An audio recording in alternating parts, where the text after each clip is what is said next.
If life was a school, I think I have been doing someone else's homework all along. Everyone graded me, but no one told me what the subject was. I kept waiting for someone to explain the syllabus. What's right, what's wrong, what's success, and what's failure. And the twist, you don't even know who's correcting your paper. Maybe that's the Solli Tharaatha Paadam, the lesson no one ever taught, that being imperfect is completely normal.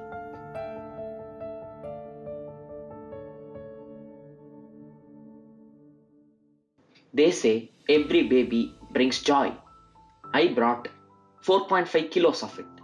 Pink, round, shiny, like a tomato that missed the fridge. Amma is fair, Appa is dark. So naturally, the family ran a color by gene test. Amma color dan, they said, as if Appa's melanin came just to sign attendance and leave. Before I even crawled, I'd already passed the fair and lovely entrance exam. My first report card. Color excellent. Weight distinction. Feet needs improvement. Yes, I was born with club foot. Amma cried for days when she saw the scan. Maybe that was the first sound I ever heard. Guilt. Everyone kept saying he'll be fine. No one said he is fine.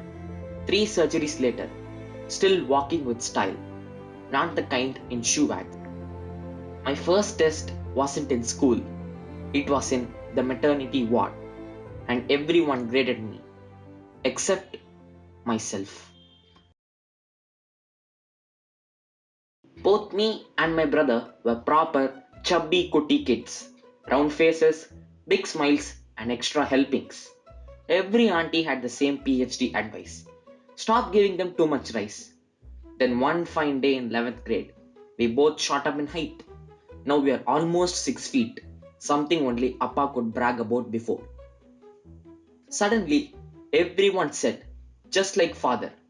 Funny, isn't it? When you're small, they compare you to mom. When you grow up, they finally notice dad.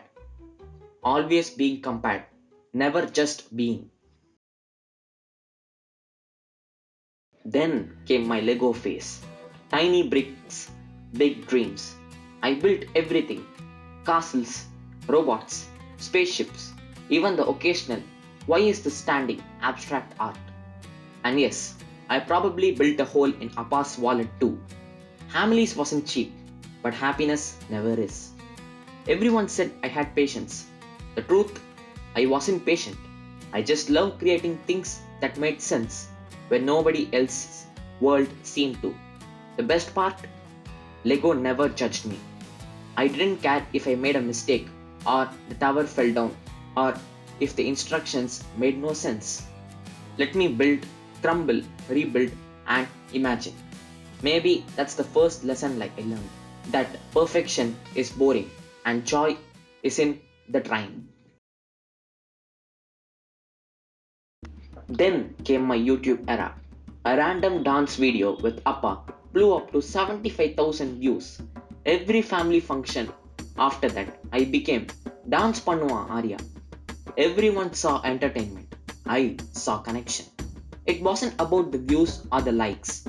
It was about the laughter, the music, the tiny moments we shared.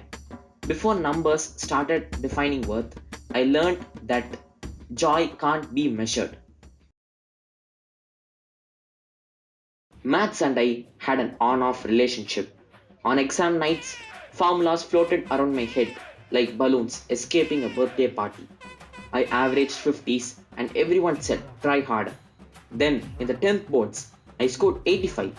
Suddenly I was a genius. No one saw the bad days. The hours of sleep I lost reading the textbook over and over again until the words blurred. The early mornings I spent studying while everyone else was sleeping. All anyone cared about was the one good result. It's funny how people measure your worth in fractions. Amma used to say I had snake's ears, eavesdropping on everything. I still don't know if snakes have ears, but I learned a lot listening. Like how adults pretend not to judge, but do it anyway. how love often hides behind sarcasm, and how silence can shout louder than any lecture. If there's heaven, it probably smells like Amma's pasta and Appa's continental cooking. My aunt's paneer completes the whole trinity. And lemon tea, that's my peace offering to the world. Food never judged me. It just loved me the way I was. A full plate, a full heart.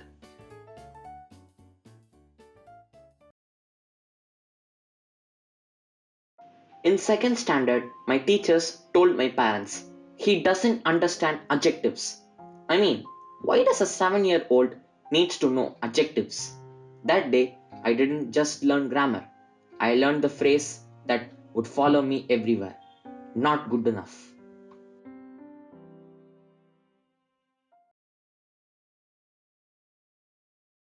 We live in a world of beautiful contradictions. We yell at people who honk, then honk 5 minutes later. We preach about healthy eating, then binge on chips at midnight. We say marks don't matter until results come. We talk about patience while scrolling impatiently through Instagram. Teachers tells us, ask questions, but when we do, they sigh. If I keep answering, I can't finish the portions. Maybe the biggest hypocrisy is thinking we are better than our flaws. We point fingers, forgetting that all 10 are pointing back at us. Life's full of rules we don't follow, yet we measure others by them.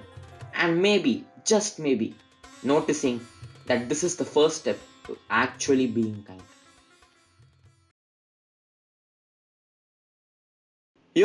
I've spent all these years trying to prove people wrong, trying to be good, smart, polite, perfect. But maybe, just maybe, I needed to forgive you, the younger me.